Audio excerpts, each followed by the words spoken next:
Hey everybody, I'm Miss Lane from Mercer Middle School, and today I'm going to teach you a little bit about how to be a better reader. Well, how are you going to do that, Miss Lane? Well, I'm going to teach you the 7 habits of a good reader.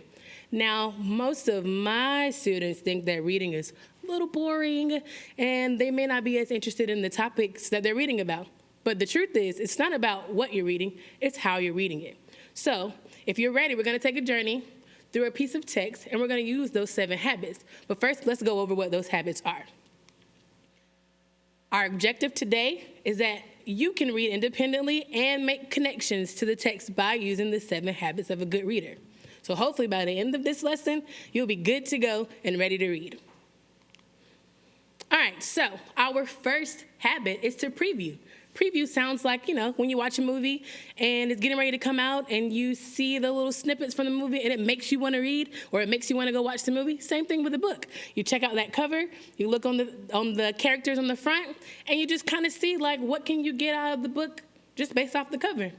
Then sometimes, like me, I just flip the book over, read the little synopsis on the back or the little summary, and kind of get what I can out of that and determine whether it's a book that I want to read. So that's preview. Then you start to ask some questions while you read. You ask those who, what, when, where, and how questions, and see if you can see if anything starts to make sense while you're reading. And then, after you ask some questions, start making some predictions. What's going to happen next?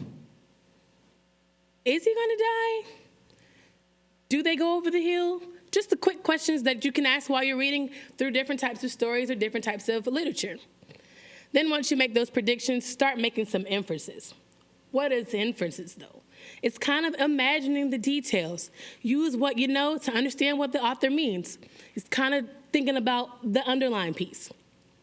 Then once you start making those inferences, start making some connections. That's my favorite part because I get to connect it to what I know, how I feel, and what I already understand, which helps me understand what's happening in the book that I'm reading. Then once I make connections, I start summarizing some things up, organizing, connecting all my details, and then drawing some of my own conclusions. Then once I'm done reading my text, I can then evaluate it. What did I actually read? What did I actually learn? Was it important? Did I really like the text? Why or why not? So those are a few habits that you can use while you're doing your independent reading. So now we're going to take those 7 habits and we're going to put it inside of a text. Are you ready? No, really, are you ready? Here we go. So, the book that I chose today is The House of Scorpion by Nancy Farmer. Why did you pick that book, Miss Lane?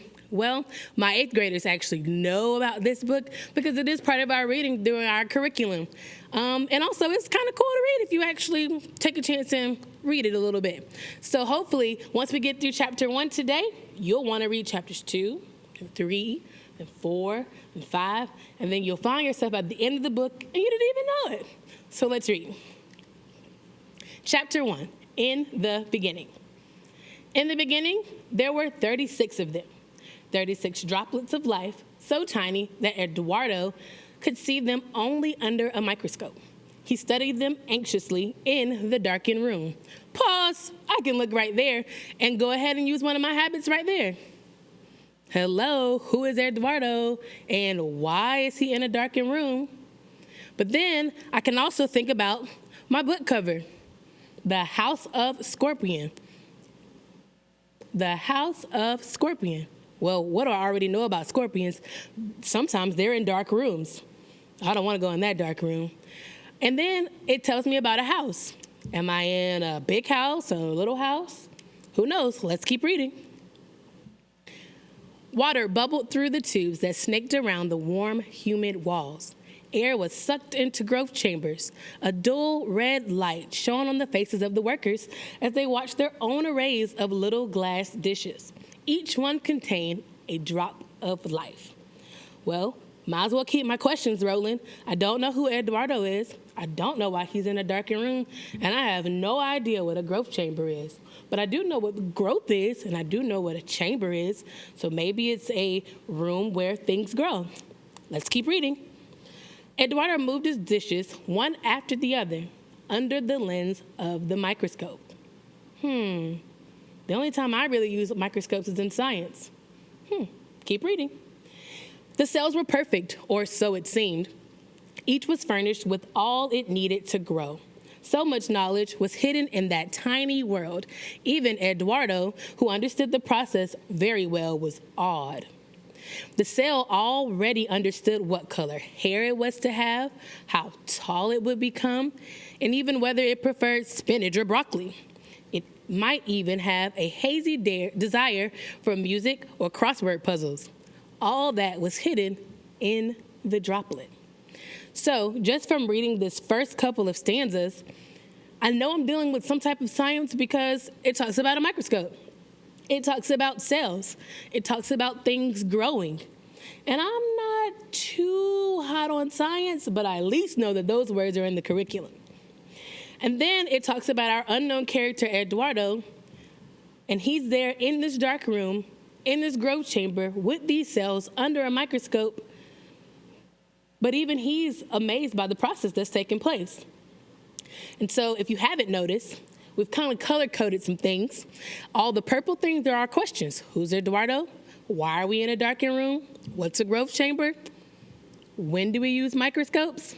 Then you'll see all the things in blue are the things we can make connections to. We know that in science, we use cells, so there's our connection. And then everything in green is our prediction. Well, maybe they're growing something. Maybe they're growing some type of life in that growth chamber. Who knows? But we're going to keep reading. Finally, the round outlines quivered and lines disappeared, dividing the cells into two.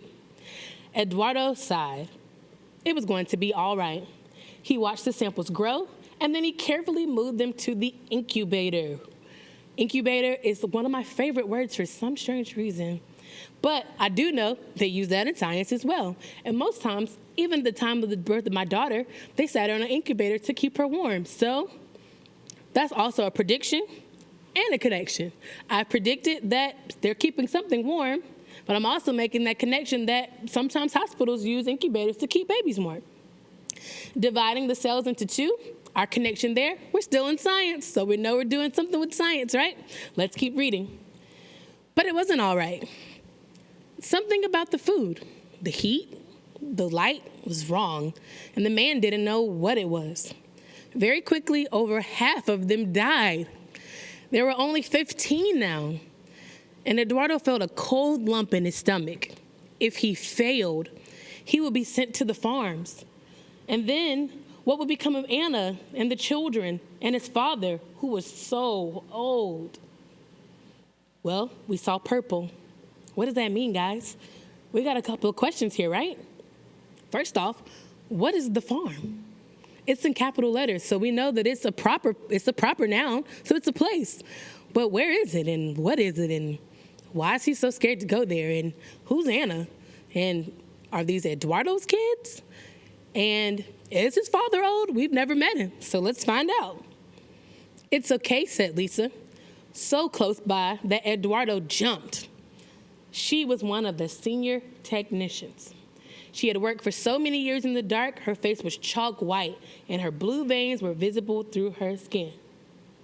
Well, as you can see, Lisa is in purple because we didn't know who she was, but luckily our story answered that question for us and told us that she was one of our senior technicians.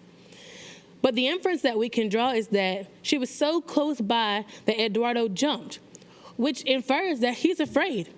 He's so encaptured by what he's doing that even her coming up and talking to him or tapping him on the shoulder or even whispering made him jump. He's scared or something, but we don't know what it is. So let's just keep reading. How can it be okay? Eduardo said.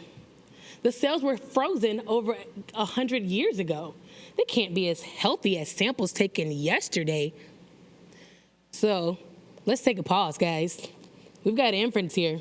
One, they've been doing this for a while. Two, they're still taking samples. So even though they've collected samples over hundreds of years ago, they're still taking samples as of yesterday. Ooh, wonder what they're taking samples of. That long, the man marveled. By some of them, but some of them should grow, Lisa said sternly. So Eduardo began to worry again. And for a month, everything went well. The day came when he implanted the tiny embryos in the brood cows. The cows were lined up, patiently waiting.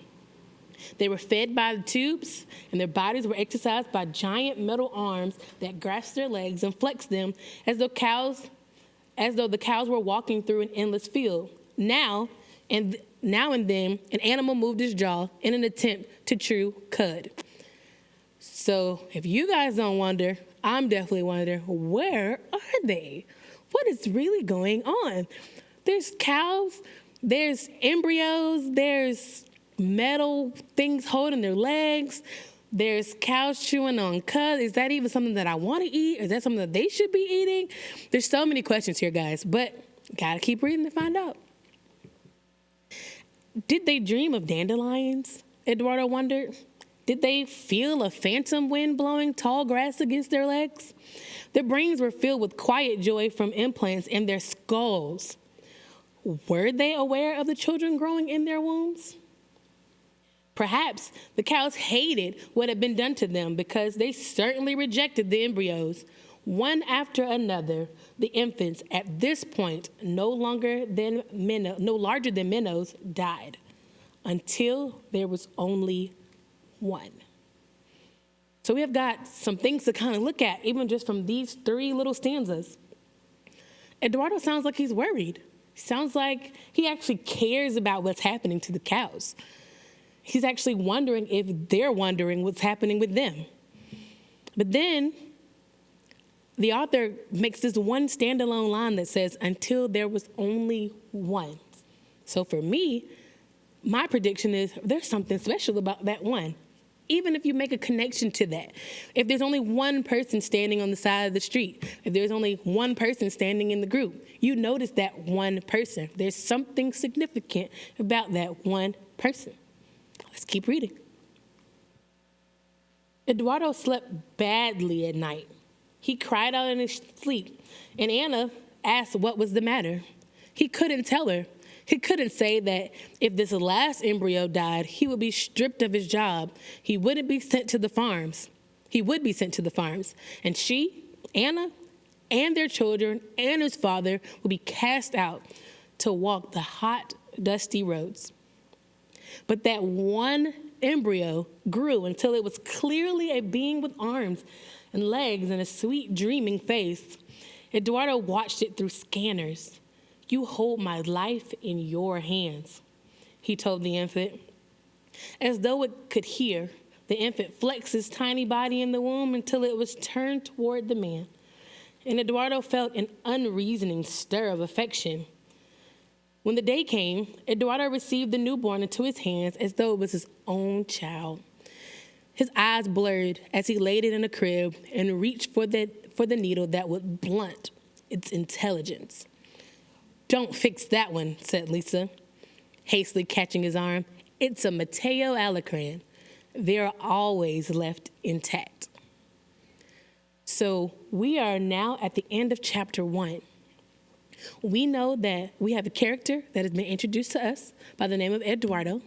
We know that he knows someone named Anna and that he has children and possibly an elderly father. But we also know that he works with Lisa, who's a senior technician. But the question is, where do they work? A technician where? But even in that, we know that there are some cows that are being injected with or implanted with embryos. But then, even in that red stanza there, it has legs and arms and a sweet, dreaming face. And the last time I checked, cows don't really have a sweet, dreaming face. Granted, cows are essential. But I don't know about sweet and dreaming. Doesn't quite strike a chord. But then he used the word infant. And everybody knows that baby cows aren't called infants. They're called calves. So did this cow just have a human baby? Questions that need answers. But also, even in the birth of this child, they're about to inject him with a needle, or they were about to blunt its intelligence. Why would you want to do that? Of course, me as an educator, that's the first thing I'm wondering. Why would you want to stop the intelligence? Why would you want to cut the intelligence. But then Lisa gave it a name. Lisa said, it's a Mateo Alacran. Who is that? We barely know who Eduardo, we barely know who Lisa is, but who is Mateo Alacran, and why is he so special that whatever is of him gets to be left intact? Why are they the only ones that get left intact? But then, who are the other ones? So that's the end of chapter 1 for The House of Scorpion by Nancy Farmer. I hope that you take these skills and you apply them to your own reading, and hopefully you'll want to read chapter 2, chapter 3, chapter 4, chapter 5 till you find yourself at the end of this book. Let me know how that goes. So now it's your turn. The next time you are reading independently or with a family member or a friend, make sure you use the 7 habits of a good reader. That's all I have for you guys today. Have a great day.